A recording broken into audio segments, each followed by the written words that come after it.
Hello and welcome back to ScrivTalk. I'm Liana George, co-owner of Scrivenings Press and an author as well. And this channel, these interview author chats, is where we connect with Scrivenings Press authors to talk about their stories that illuminate through faith, courage, and God's work in unexpected places. Today, I'm thrilled to be joined by one award-winning author, Susan Page Davis, and her son, Jim Davis. They're going to talk about their upcoming historical novel, The Seafaring Women of the Vera B, which releases in just a few days. And this story transports readers to the mid 1800s and places women, brave, broken, determined, helm a ship as a journey towards a second chance at life. So, Jim and Susan, welcome to Script Talk. Thank you. Yeah. You. All right, so I'm Good. just going to share a little bit of your bio with people so they kind of know who you are. Susan Page Davis is the author of more than 100, I did not say that wrong, people, 100 Christian novels and novellas, and she's still writing. And these are richly known for her well-researched historical fiction. Jim Davis is a historian, researcher, and writer whose love of geography and history deeply informs their collaborative work. Together, they bring history to life with emotional depth and faith at its core. So, again, welcome. And I want to start first with a question that I know everybody is dying to ask. Okay? And that is, what is it like to work with your parent, Jim, or with your child, Susan? Well, Go it's it can be very rewarding, very satisfying. There are times when it can be very challenging. ahead. Uh and I mean most people could probably relate to that. Sure, sure. Of course, I am very thankful for my mom and for her experience, and so I'm learning a lot from her as I write. Of course, Yeah. I've been writing ever since I could uh, peck out words on the typewriter at the age of 4 or so. But uh, she used to work for the newspaper, and sometimes she'd let me use her typewriter. And yeah. But anyway, there can be a lot of challenges no matter who you're co-writing with. Um, I think there is an inside track on your family because you know each other real well and you know more or less what to expect from each other in a lot of ways. Yeah, You know what the life experiences are. If I had to do this with somebody I didn't know very well, that would be a whole different set of challenges. sure, sure. Now, did your mom ever put you in timeout? Yeah. More or less. All right, Susan, what about you? What's it like working with your child? And first, let me just say what a blessing it must Yes, be yeah. to work, And to we have have your we children work alongside you, helping you to create and continue your legacy. yes. And we've just finished writing the third book in the series, actually, which will come out next fall.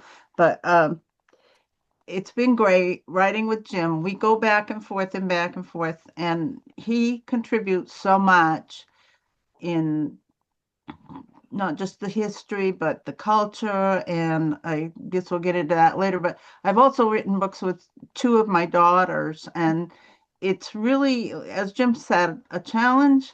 And yet I always know that each writer can bring something to the story that I can't. And Mm, that's why I love to write with them, because together we can do a story that we couldn't do alone. yeah. I love that. That is awesome. Um, I had a question and I forgot it because I was listening and I don't want to interrupt. So I will come back to that in a few minutes. Oh, I know what it was. Jim, have you read all your mom's books? No, not all of them. I've read a lot of them. Yeah, you got a long list to work through, so Yeah.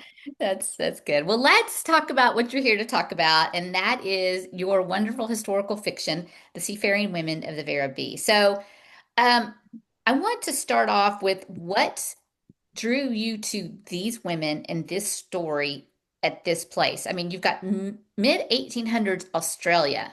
You've got seafaring life, which is not common for women.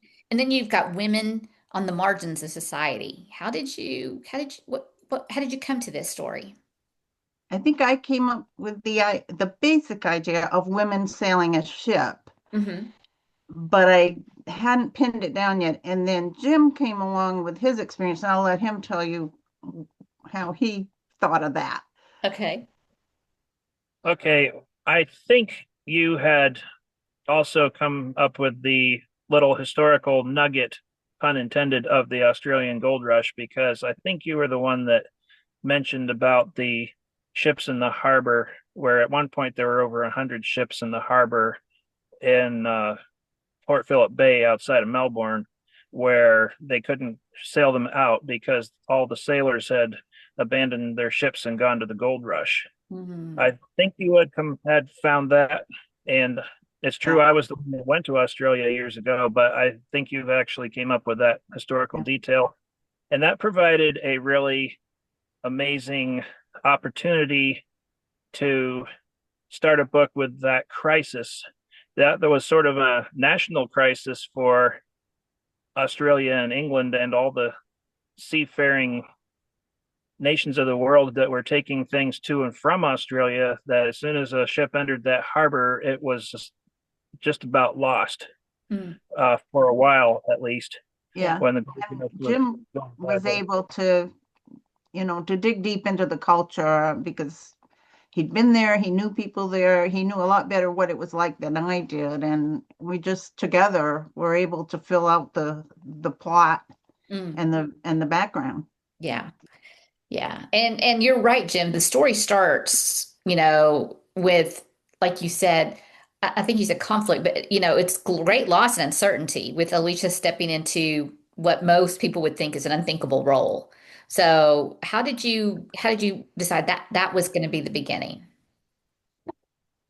Well, I mean, every good book begins with a conflict, and if you can stack two or more conflicts together, then you have a really good Hmm. chance of making a great plot. So we had the regional conflict or crisis of the shipping that was not going nowhere, and then we added the personal crisis of Alice Packard losing her husband, who was the captain of the ship, and he passed away right before the book begins. And so that was she not only lost her husband, which is bad enough, but she's also stuck on the far side of the world with nobody there to take care of her in a situation of limbo because now almost all their crew abandoned the ship and nobody to take her back home. And she can't even get passage on another ship because there are no other ships leaving the harbor.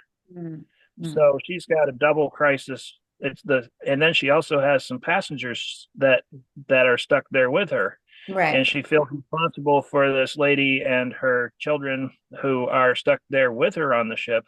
And now she's got to try to figure out what to do. Yeah. Yeah, and that's the heart of the story, really, this group of women, right? And many of which are, overlooked or dismissed. So, why is it important to center this novel around women navigating both physical and social storms? I Well, I think it was in my heart to write a story where women were doing the work, and in Australia at that time there weren't nearly as many women as there were men, and they weren't always treated very well, and I just felt like it was a good place to start. Hmm. Yeah. Jim? yeah, that's true. And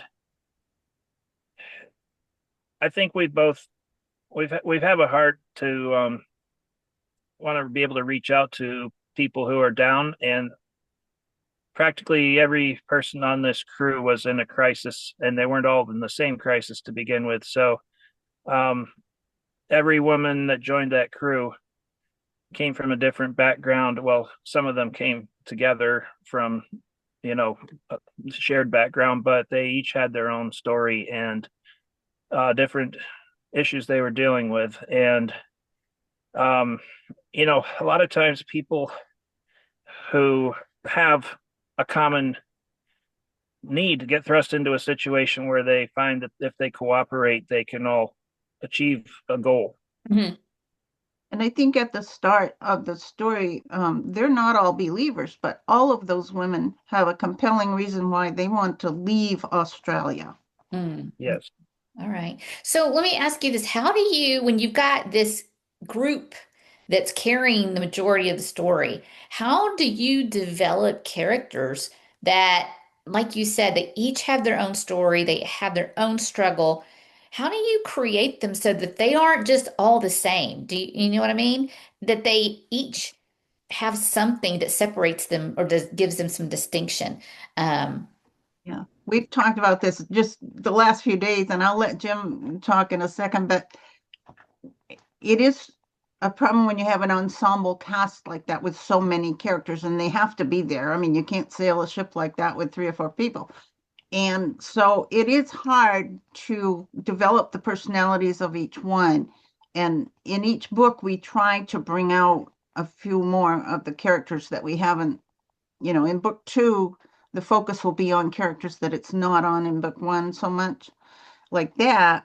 But yeah, I mean, Jim, what do you want to say about that? Yes. Well, I've always enjoyed books with an ensemble casts if they were well written, mhm. especially from Charles Dickens. I actually am one of the few people who enjoyed War and Peace, but that has like over 100 characters. But Tolstoy uh, was careful to give things to remember about each character, Yeah. and Dickens and certain other authors do the same thing. And so you Dickens taught me that you each person has to have their own set of stuff Mhm. that they have in life and their personality quirks and their background and their motivations and all that stuff. So their things they believe, their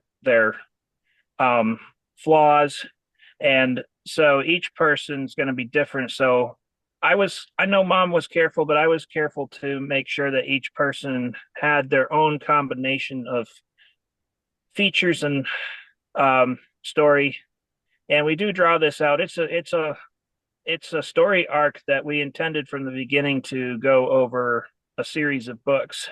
Hmm. So, or at least, I mean, I don't know if we thought about that right from the very beginning, but as we were writing the first book, it became clear that there was plenty of room to make additional books about these people. So we definitely wanted to develop these characters and work through solving as many of their life problems as we could, although it wasn't going to happen all at once. Right. Right. Yeah. So as you do this, did you get like, did you assign each other the characters to develop, or how did you Not work really. that? We made a series guide with all the characters listed so that we wouldn't get confused, but we Sure. also send that to the editors when they're editing our books. But we we don't really write particular characters, although sometimes Jim will say, I want you to write Lady Sarah's section. Mm. And then he'll write the girl Kate, who was raised by Aborigines in Australia, and different ones with different accents. He's better with the accents than I am, that kind of thing. And we kind of go back and forth. I might do more Alice than him or more Sarah than him. I don't know, but we kind of swap off sections or chapters, not so much characters. Okay. Okay. Yeah. And did you have a favorite character out of this cast? Um, well, I love them all. I really like Kate and Fiona and Alice. I mean, I don't know. What do you think, Jim? I mean, I love them all too. I try to love everybody. And if I notice that one of my characters isn't getting enough time in, I always try to make room to Yeah, for them to yeah. say something or do something. I want to include everybody. They do live in my head, and with all the different books that even I've written, all those characters are living in my head and pop up when I'm doing other things. But uh, There were two that You I say came the up with on my kids, own. the What? kids. I know Oh you well, love the kids, Ned, and they're always in trouble, and the yes. old Wilson too, Gypsy. So there were two that I came up with all on my own, and pretty much, and that was Sonia, the Norwegian Yeah, fisher girl, Mm, yeah, she's and great. she's kind of like my character that I mostly deal Yes. with, yeah. and then I pulled a really big stunt on Mom when we were about 80% through the rough draft. I suddenly invented a new character out of Oh, scratch right at the end,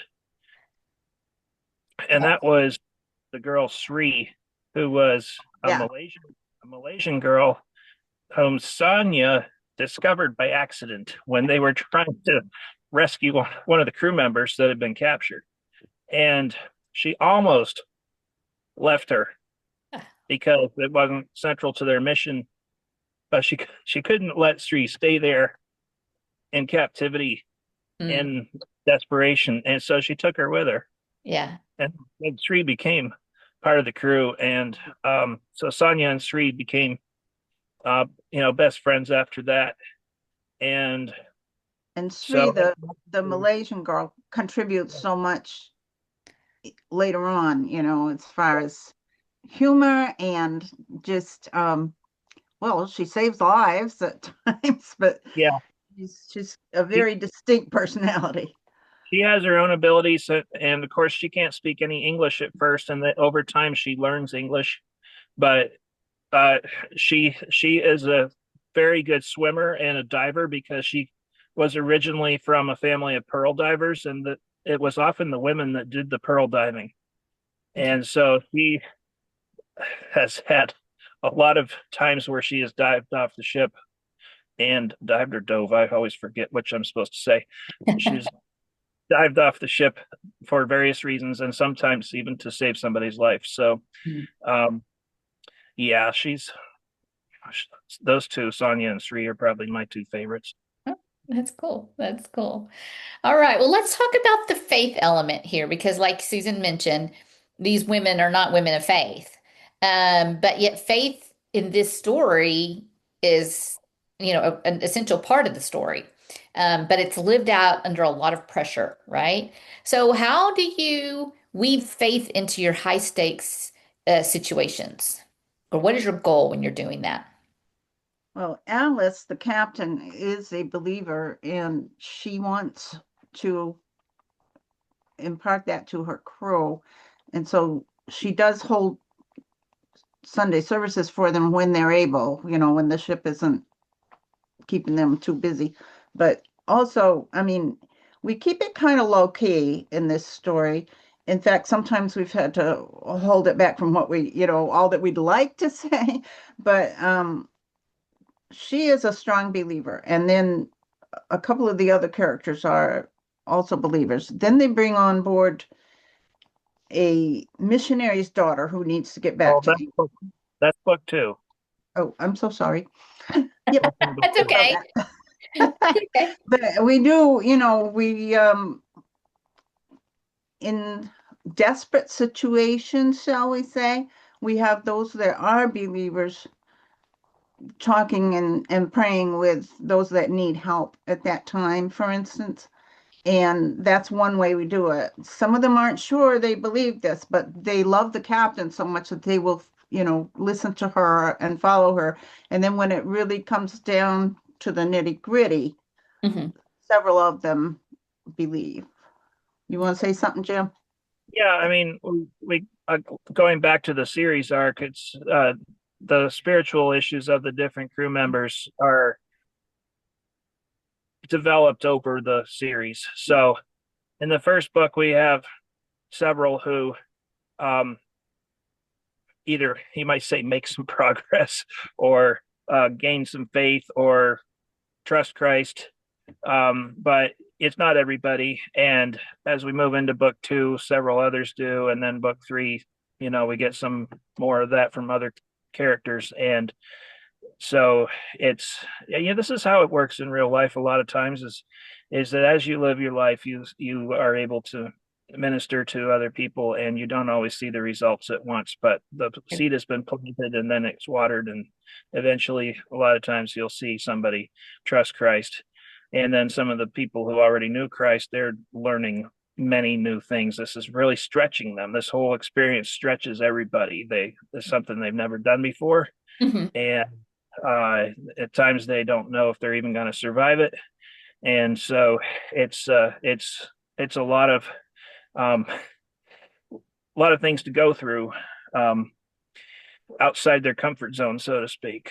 Right. That makes for a good story. If we had stories about people just sitting there in their living rooms all day, who would read that? Right. No, I totally agree. And you know what I'd love, what just popped in my head was, doesn't matter if you're in 2026 or 1803, right? The struggles, the faith and needing to cling to that faith when you're going through hard times hasn't changed, right? And we So, have situations where the people pray and maybe not everything they pray for is answered the way they would like it to be, but they do see results. I'll put it that way. oh, that's good. That's good. Yeah. I mean, and I think that's being true to reality, right? Again, Hmm. we can Hmm. pray for certain things, but God is not going to always answer them, right? Right. Because it's not for us, it's not the time for us, whatever the reason may be. And so I think that if you that sometimes I think Christian fiction can sometimes get a bad rap because everything happens so perfectly, when we know that's not really the way Yeah. faith works. Yeah. So I love that you guys did that. You did that. All right. There must have been a lot of research because you have a lot of historical details, sailing terminology, daily ship lives, social expectations. What kind of research went into making this world of seafaring women? Make it feel authentic. We did a lot of online research, but we did a lot of in-person research. Now, my older brother was a Coast Guard officer, and he also taught sailing. And I would call him and say, did I write this right? That kind of thing. But he recommended some very good books for me on sailing and sailing, the old-fashioned kind of sailing where they actually had sails and big Yeah. ships with sails. And so he was a big help. And I researched a lot of the like women's clothing at the time and that sort of thing. Jimmy, Jim, you researched a lot of the Australian history, and we kind of shared that back and forth. If we found a good article, we'd send each other a link, but he did a lot. Um, he did a lot. Well, yeah, and I don't remember at what stage in the process I read 2 years before the Mast by Henry Damon. Yeah. I don't, I'm, and that one, it, I can't. I was certainly I'd read it by the time we did the book. I know I'd read it not too long before it. I can't remember if I read it intentionally Yeah, before. I've got it on my computer. It was very But helpful. Yeah. that was very helpful for the daily shipboard life, and a lot of practically everything about procedure as far as who does what and what they're going to do when they do it, how they do it. It's either from that book or checks out with that book. And the ship, the brig, is physically modeled after the more or less modeled Okay. after the brig in 2 years before the mast. Okay. So we And kind of took the descriptions from that. I just want to say too, another very important source for me is a children's book. It's called The True Confessions of Charlotte Doyle, and it's by Avi. And my kids loved that book. It's for like middle grade books, I guess. And it's about a girl who's supposed to go on a ship with a family to go from England to America, and the family doesn't go. So she's the only kid and the only woman, female on the ship. And it was very interesting. But not only that, he put some resources in the back, and one of them was like a list of the ship's watches, the first and second watch and how they would swap off. And, what's the dog watch? What's the mid watch?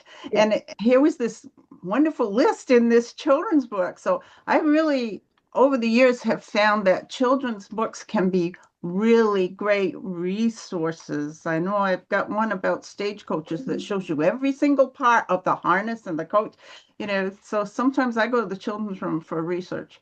Oh, that's a great tip.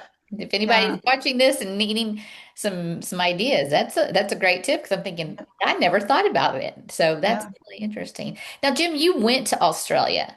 Yes, Were you vacationing? I mean, or were I, you there for it was research? it was an internship. I was I turned 20 years old while I was there, Okay. so it was a good while ago.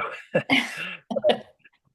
Yeah. did I did go to Melbourne, and I spent most of my time there in Victoria, Mm, and which is the state that Melbourne is in. right. And I of course I didn't appreciate everything then. If I had known I was going to write this book, I sure would have done a whole lot of Yeah. more research that would have helped with that. But Yeah. I did get I felt a good feel for the culture at the time I was there, which is now over 20 years ago.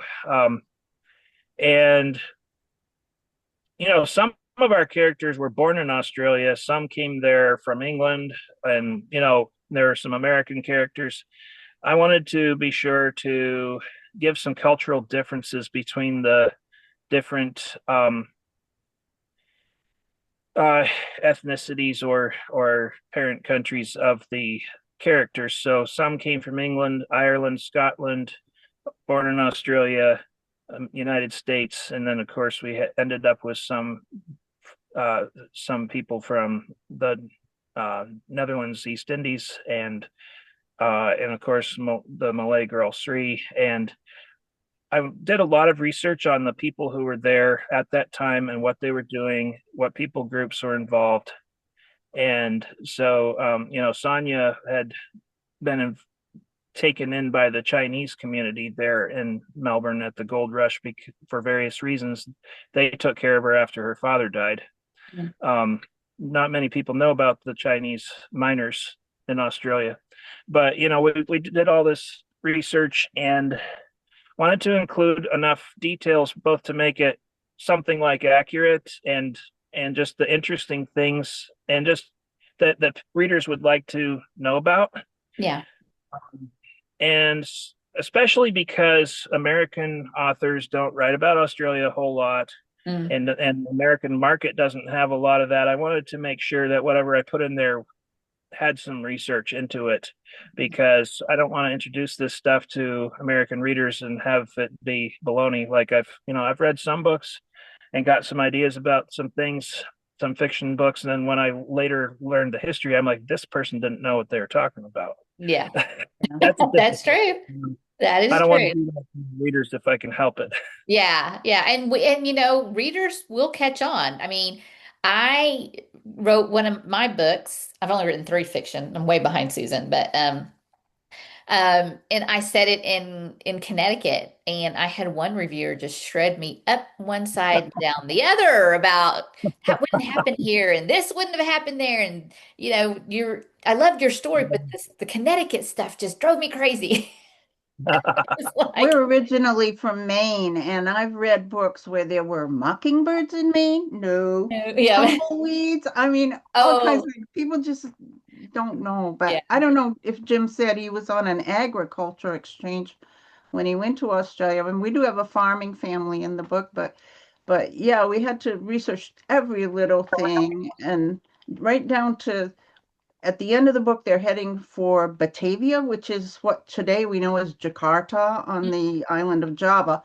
And everything was different then, and a lot of places had different names, and Yes. some words that were not really invented yet. We learned that we shouldn't use that because nobody said that until 1950, that Yeah. kind of thing. Yeah. Yeah. So It a does. lot of I mean, historical research really has to be very detailed, very verified, right? Because especially historical fiction readers, they will catch you and they will let you know. oh yeah. Yeah. Well, I can give you one really good example. We had to be very careful, like she said, about the words we used Uh-huh. and phrases. But one that everybody would want to know about from Australia, there is a cultural phenomenon in Australia of calling everybody mate. Yes. We Yes. had to look and see whether that was a thing. Well, what we found was our story begins in 1854, and that's when they leave Australia. Uh-huh. The the phenomenon of calling everybody mate exploded on the scene in 1855, the next year. Oh, Yeah. oh, oh, So okay. our characters do not call each other mate. Unless it's the first mate or the second mate. But Yeah. yeah, that was a gold rush thing, I But guess. in the context, mate is not used as a greeting by these characters the way it has been in Australia ever Yeah. since. Yeah. Yeah. Yeah. If our characters ever go back to Australia in a later book, they will find a lot of changes. First of all, everybody will be calling each other mate. And secondly, Van Diemen's Land will now be called Tasmania Mm, because that Yeah. changed So things many right. things like that. yeah. Yeah. There was a time of very rapid change in that country. Yeah. Yeah. When I was there, they called me Love a lot. Oh, I don't know. Yeah. Mhm. Yeah. That's very Yep. friendly. Yeah. But come along, love, things like that. Yep. So yeah, but yeah, it's so very interesting. I love hearing those details. I mean, that's huge because of course, if you say that this book is set in Australia, right, or from Australia, people are going to expect what we know about Australia. And that's one of the things that we all know that good day, mate. And Yeah. that's not wasn't a deal. So that's so interesting. I love that. I don't love that. Well, let's talk about your writing process a little bit because I'm curious to know. I mean, you both said you work together, you talked about how you did the characters, but tell me about the writing itself. Like, did you decide, okay, I'm going to do this chapter or I'm going to do this scene or I'm going to do these three scenes and then you can take over? I mean, how did that work exactly? Go ahead, It was Jim. a little haphazard at first, Yeah. right? I think it was a little haphazard at first. We talked about what we wanted to do. We had to plan out basically where the plot was going to go before we did the book. Hmm. Um, Mom is very much a plotter and always wants to know where the book is exactly going to end up at the last page. And I see the value of that. I'm not a full blown pantser writer, but that's my tendency. If I were just allowed to run wild, that's probably what I would do. Mm. And so I like to come up with new things on the spur of the moment, and like inventing a character Character, yeah. Yeah. that that, that ends up being a major character in the later books. But you know, we did set out the basic plot, and then I think we started experimenting around. I guess I mean we did. There's so much that goes into it because of going through and editing because we actually had several chapters on the beginning that we cut off Mm, get it started quicker because it was really starting kind of slow. mm, And so we chopped off several early chapters. And so, there's a lot of fits and starts. I remember writing one or more chapters later in the book where mom looked at it and she's like, I don't think this works. And mm. so we just Yeah. killed the whole chapter. Yeah, And And we it's a little frustrating, but that happens sometimes. sure. and we do go back over it and back over it and back over it, and we keep going back and revising. But I think we I think we work well together, really. And sometimes we do have to either fill things in to make it more clear or take out things because it's slowing down the pace. Mm, But overall, I think, he'll write a section, he'll send it to me by email, mhm, and I'll read it the next morning usually, because he usually sends it to me at night. mhm, And I'll read it the next morning and we'll make comments mm. and track changes and say, no, this, don't say, he wouldn't say this, but don't say he laid on the bed, he lay on the bed, Yeah. that kind of thing. But also, we'll put in notes like, well, maybe Alice should think about whatever, we'll put comments out to the side about how that scene could be different or where it could lead to in the future. And a lot of times we do go back and revise. And then after he looks at my changes and says, yeah, okay, let's do that. Then I'll write a scene or a chapter and I'll send it to him and we'll do the same thing in reverse. Okay. So no hard feelings then, if Not really. yeah. Well, he's Well, laughing, there's a but I laughter didn't think there. so. We, hmm. Would you like? There's some tense words in the moment every once in a while, but we get. Yeah, there might be some things that one of us wanted in there that we decided, either we decided or an editor decided we just couldn't have in there. But overall, I think we work pretty well together. Does it take you longer to write with someone, Susan? Yes. Yeah. Yeah. And how long did it take you to write the Seafaring Women? Ooh, it's been a while. I don't know, a few months at least. The third book is the one we've just finished, and that took us maybe 4 months or so, 4 to 6 months. Well, we Yeah, talked to we had a Linda. break. We had a break where we took some time off from it, so it's a little hard to measure, but it was at least 4 months, maybe more. Yeah. Well, Jim met Linda, the publisher, for the first time at the ACFW conference in September. Mm. Yeah. Okay. And that's when she said, oh, yeah, I want you to write a third book for this series. And she contracted us after that. So from September, we just finished book 3. So October, November, December, 4 months for the third book. Wow, y'all write fast. If that's Well, we had started on it before. oh, okay. We Okay. had, I would say we had some plot ideas and a little bit at the beginning. Yeah. Oh, okay. Okay. All right. Well, that's because I'm like thinking to myself, it my first book took me 3 years, but then I was on deadline, so then I had to go much quicker. So you learn to Yeah. go, but I'm still a slow writer. So yeah. How much does it take you, Susan? How long does it take you to write just one by yourself? Well, I am slowing down, I'll tell you that. I used to put out about 6 books a year. This last year, well, I think I only put out like 2 last year, but I also reissued some older books that had gone out of print and reverted. So it's hard to say. It usually takes me, well, sometimes I have an idea and I'll put it in a file and it'll sit there for years. But once I start writing it, probably maybe 2 to 3 months, Okay. unless it's a long book, and then, add another month or two. Oh, okay. All right. Well, it's been fun talking about this, but I want to talk about the reader now. What do you envision most um, to connect with for readers through this book? Are you looking for historical readers, fiction readers, resilience, people who, are drawn to stories, resilience? What kind of audience are you looking for exactly? Or all of the above? Uh, this was a series and a story where I don't think I had a real clear audience in mind when I started. Oh, sorry, somebody's trying to call me. Of course. No worries. Let's start over. I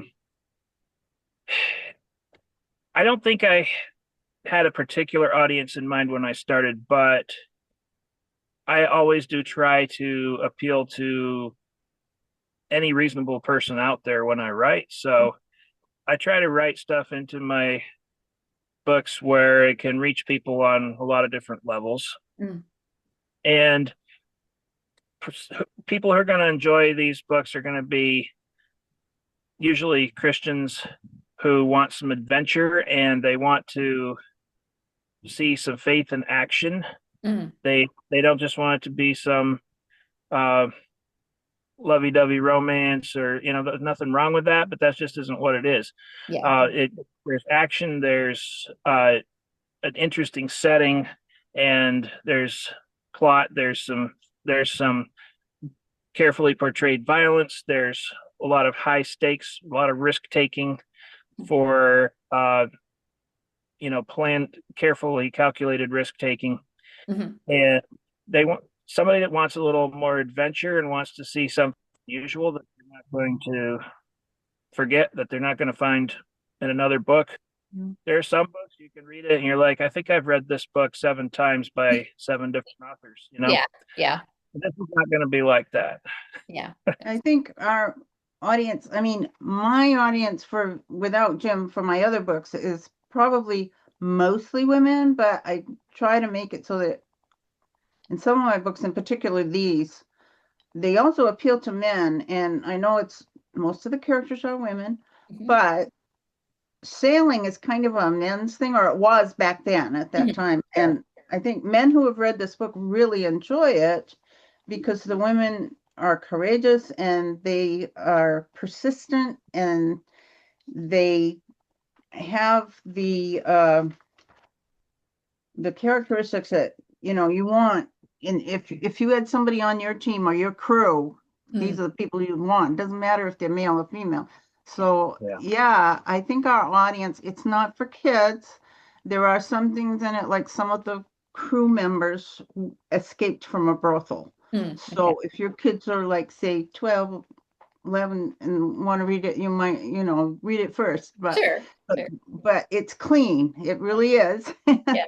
And I think it's for men and women, teens on up to all ages. And I think people who want well-researched history and adventure and a little bit of romance, there's a little bit of mystery, but it's mostly just a well-plotted historical novel. Uh, I have no doubt about that, knowing you. I'm sure it is. So, if I'm a non, not a believer, how would I feel about your book? Would you say? I'd say go for it. I mean, try it. It's not in your face Yeah, with the faith thread. But I mean, hey, if you don't meet people in your everyday life who are believers and say things or like that, or yeah, have a blessed day or whatever in the grocery store, I don't know where you're living. So if right. you don't want to, if you want a book that has absolutely no religious characters in it or no spirituality in it, Yeah. that's not a real story. No, it's not. It's not. But the reason I ask is just because so many times we think, well, this is Christian fiction, and my our main Yeah. audience is just Christians, right? But there Yeah. are those times when you never know who's going to pick that book up, right? Hmm. And Hmm. it could be somebody that doesn't believe, and Yes. Yes. your words could impact them for eternity. You just never know. So. We do write with that in mind too, because I believe, having known a lot of people who are not Christians and don't want anything to do with it after we've talked about it, Mhm. and still being in contact even with some friends and people like that, um, I can see how this book would, perhaps the subject matter would be so appealing that somebody might read it who might not read a lot of other Christian Yeah. novels Yeah. and enjoy it so much that they would either um, be able to overlook that or just say, well, I mean, that was kind of what a lot of people were doing at that time, is believing in God. So, I mean, I guess I should expect it. Yeah. Um, or possibly it might even bless them. They might see God differently after reading it. We Yeah. could hope so. Yeah. I mean, it's true. I mean, and I love that you guys are expressing that because my other thought was, maybe somebody who is a Christian is listening to this or watching us and they have that non-believer friend, right? And they're looking for something that they can give to them that could, that they could share with them. And so it's always good to know that, that you've got that nice balance of readers. That's really good. Well, I will say we have several characters that in the first book in particular, um, they discuss it and they say that they really don't want to deal with that. They'd rather not believe, or they push back, and the other characters really don't hammer them about it. It's just like, okay, I understand you're not, that's not your thing, And some of those characters later in the series, there may be hope for them. Maybe they will believe in another book, but maybe not too. But we don't have everybody just come to the same conclusion. All the characters are their own person, and some of them end the book still not believing in Christ. Yeah. and they're still friends with everybody else. It's I think that's how we need to live life, as accept people as friends and family and whatever, even though they don't believe the same way we do. It to the best we can. We're to live peaceably with all people, and That's right. I think we show this in the book pretty well. Oh, that's great. That's great. Well, we're almost up for time, but I have one last question. And that is, what is it when the readers, Christian, non-Christian, whatever, um, finish this book? They turn the last page, they close the back cover. What is the one lasting truth that you hope that they walk away with? Well, I want to see them be satisfied with what they've read and feel like, yes, we really pulled it together and it was a good ending. And, that each member of the crew is better off than they were at the beginning of the book. Mm, yeah, that's good. Jim? yeah, I think I'm trying to show that a life of faith, courage, and worthy risk taking is Mhm. results in a rewarding life. Mm. Yep. I didn't say that real well. It's Yeah. it's a but but basically, if you have the courage and your faith in Christ, and you're willing to take risks for a good purpose, Mhm. that's how you move forward, and you have something to show for it. Yeah. And also, don't be afraid to stick your neck out and help somebody, Mm. even if it doesn't seem like a good idea. Sometimes in faith, we do that. Mhm. The Lord maybe shows us when we do and when we don't. But I think a lot of believers could stand to take more risks and to help more people, or at least offer them hope or help or faith of whatever they're really needing at the time. And also, if you think that your life is wrecked, Mm. don't give up on God's ability to make something new out of you. Yeah. Mm. Beautiful. I love that. I love that. Well, I appreciate you guys being with me and giving me some insights into your beautiful story, and I'm very excited for you guys to have that come out. Before we say our goodbyes, though, I want to make sure that people can connect with you. So, Susan and Jim, each tell me which way is the best way for our listening audience to connect with you. Um, they can go to my website, which is my name, susanpagedavis.com. Okay. And there is a place where you can contact me. I think it's at the bottom. I'd have to look. Or they can email me. Email is good. I'm not real great at texting, but you can email me, and it's my name too. It's Susan at susanpagedavis.com. All right. So that's probably the best for me. Okay, great. And Jim, how about you? So my website is jsdauthor.com. Okay. That's my initials jsdauthor.com. And you can contact me through there. I do have a fairly active Facebook page, James Samuel Davis author. And my email, jim at jsdauthor.com. All right. And so any of those is fine. Of course, join our newsletters. Mhm. There on both of our web pages, there's a place to join our newsletter, and I'm I like to send one out once a month and give all the news, and also I do some free giveaways and stuff. Yeah. Yeah. So definitely, and Mom does things too. So with Yeah, I hers, do it every month. I if people sign up for my drawing, I give away 2 free books every month. So go to Yeah. my website, sign Hey. up. All right. Well, I'll be sure to include those links in the video description so y'all can find those easily. So, well, again, I am just so grateful to have Jim and Susan join me today. Thank you for sharing your heart behind the Seafaring Women of the Vera B. I know that it is going to be a story that is a powerful reminder of courage and faith and calling. They don't always look like what we think they're going to be, and that God, like you said, Jim, can work through messy situations. So, I appreciate you and your time today. And for those watching and listening, you please be sure to give us a thumbs up, and be sure to follow our channel so you never miss when we will talk to our authors about their stories and the stories behind them. So until next time, thanks for joining us, and we'll see you again.